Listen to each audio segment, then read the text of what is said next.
Jack Maschler with Novgorod News, and we will have Sammy Fellah in Sub-Saharan Africa up next. Hello there, my name is Sammy Fellah, and I'm here in Sub-Saharan Africa. Here in Sub-Saharan Africa, gold and salt are vital trade items. Important events occurred here, such as the Mali King, Mansa Musa, and his pilgrimage to Mecca. Another historical reference that can be found here is in Mali. Timbuktu is a vitally important city for the spread of Islam in Africa, and as a trading post on the Trans-Saharan caravan route. Hello, once again. I am back here in Sub-Saharan Africa. Mansa Musa has returned from Mecca and spread the Islamic religion, built mosques, and converted many people here. Another famous man is someone named Sunni Ali. This man brought rise to the Songhai Empire and was crowned the first king of the empire. Another historical reference was how Muslim successors built libraries and mosques. Up next, we have an interview with the wonderful Mansa Musa. Hello, my name is Jack Maschler, and I'm going to be interviewing Mansa Musa, a Mali king in Sub-Saharan Africa. So, Musa, how was your journey to Mecca? It was very enlightening into Muslim culture, and it opened up my eyes to Islamic beliefs. Very interesting. What inspired you to build mosques and Muslim buildings when you got back to Mali?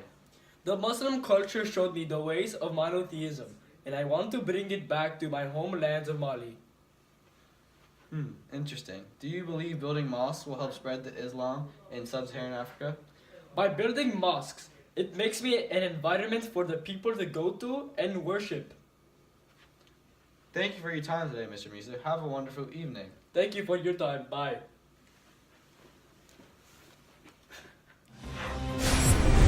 Now we will have Max Jones traveling to the Americas talking about the important events that happened there.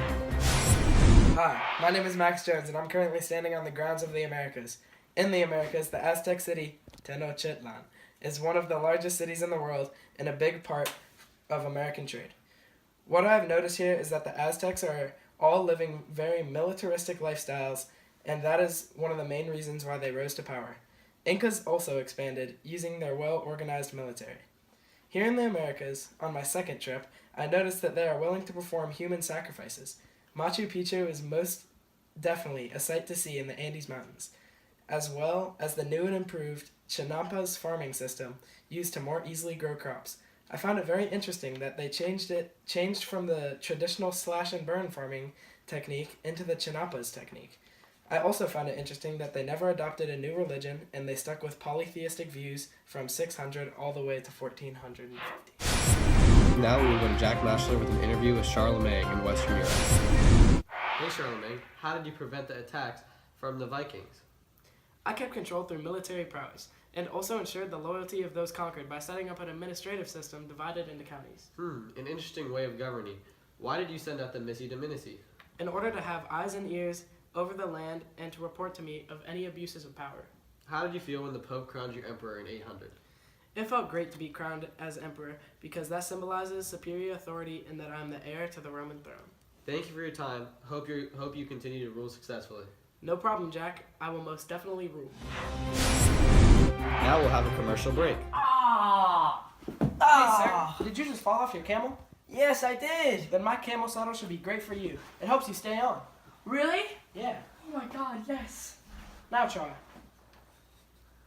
Perfect. Great.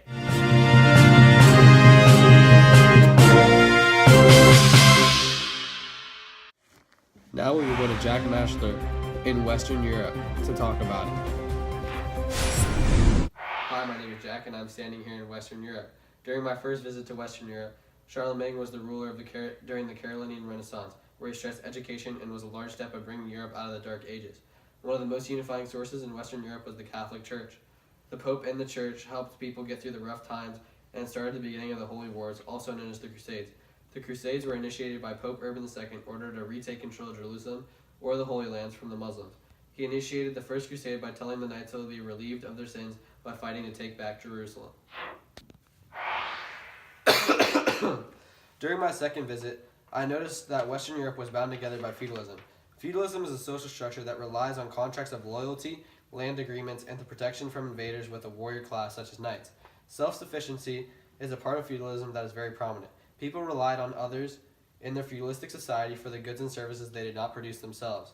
I also noticed a large population drop due to the disease called the Black Death. While I was there, I think I might have caught the Black Death from the traders I came across. The Black Death didn't seem to stop me from traveling to Italy to see the beginning of the Italian Renaissance, starting in Venice and Genoa. During the Renaissance, art and culture began to flourish again and begin to bring Europe back on its feet. Oh, man. Oh. Now to Max Jones with a report on East China and the important events that happened there. Hello, this is Max Jones telling you about my trip to East Asia. As I was in East Asia, I picked up these marvelous silks. During my experience in East Asia, the building of the Grand Canal was present. This started during the Sui dynasty, which was united by Wendy. The Grand Canal helped China prosper during the Tang time period due to easy access from the Yangtze River to the Yellow River. This allowed for more interregional trade within China, causing them to prosper. The Sui dynasty paved the way for the Tang dynasty, which ruled for the next 300 years. Li Wang was the first Tang emperor, and he upheld the Confucian values. The Tang dynasty had a golden age where its poets such as Li Bu and Du Fu prospered. Although the Tang dynasty was long-lived, it ended from a rebellion that grew into a war, causing the economy and empire to fall. On my second visit to East Asia, I visited the island of Japan and noticed the feudalistic society they had. The feudalism in Japan relied extremely heavily on honor and loyalty. The warrior class in Japan were called the samurai, and they followed the Bushido code, a code of honor, and certain traditions such as ritualistic suicide. The society was influenced by Confucianism and Buddhism because of the selective borrowing from China. Also, on my second visit, I visited Song China. The Song unified China after the Tang. The Song never matched the Tang in political or military strength. They also had the new value of Neo-Confucianism, or New Confucianism, and they sped up the process of papermaking and created the checking system. One of the more important technologies from the Song was the fast-ripening champa rice from the south. This allowed for a population growth and a surplus of food for China. Up next, we're going to have the interview of Wu Zhou by Max Jones. Hello, Empress Zhou. How does it feel to be the only woman in Chinese rule to rule under your own name? It feels great because women in China are discriminated against. That is a great accomplishment. You should be very proud of Empress Zhou. Why did you value Taoists and Buddhists over Confucians? Because I am a trio of the future. How did you get the Tang dynasty to the largest geographical extent? Through grotesque murders and tortures to others, and as well as conquering new lands. I appreciate your answers as well as your time. Thank you. Now we'll have a commercial break. Man, I always get lost on these trade routes. Only if I had something to tell me where to go. Hey, are you lost? I'm so lost. Here, try this. No way. It's a compass. What does it do? Tells you where you need to go. Finally, I can trade my goods.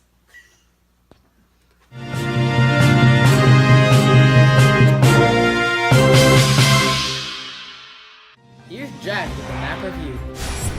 Hi, my name is Jack, and I'll be reviewing the important cities around the world on this map. Over here in the Yucatan Peninsula, we have Tenochtitlan.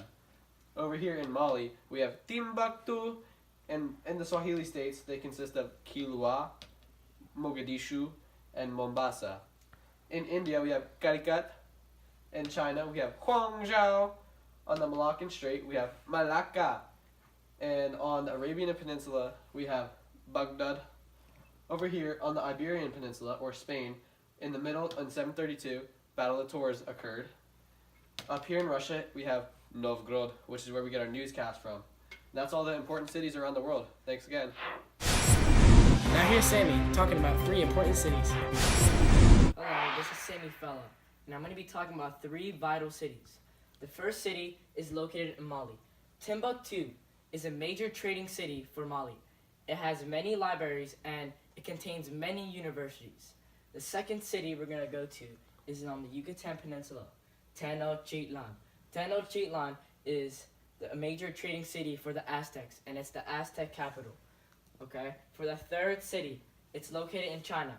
Huangzhou is located in China, and it's a major trading city for the Chinese people. And now we will have an excerpt from the readings of Ibn Battuta, read by Ibn Battuta. Battuta was a Muslim traveler that traveled across the world and wrote down his findings. Now on to you, Ibn. Hello, my name is Ibn Battuta, and I'm going to be reading you guys one of my amazing excerpts. It starts off like this. I set out alone, finding no companion to cheer the way with friendly intercourse, and no party of travelers with whom to associate myself.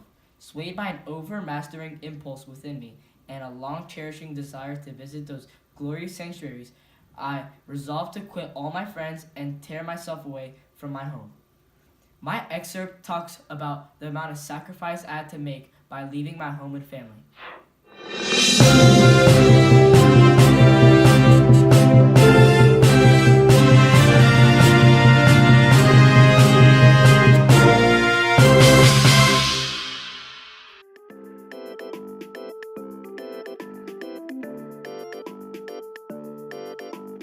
From 600 to 1450 was, oh my god. Is one of the largest cities in the world and a big part of big and Buddhists over Confucius. Because I am the. Which?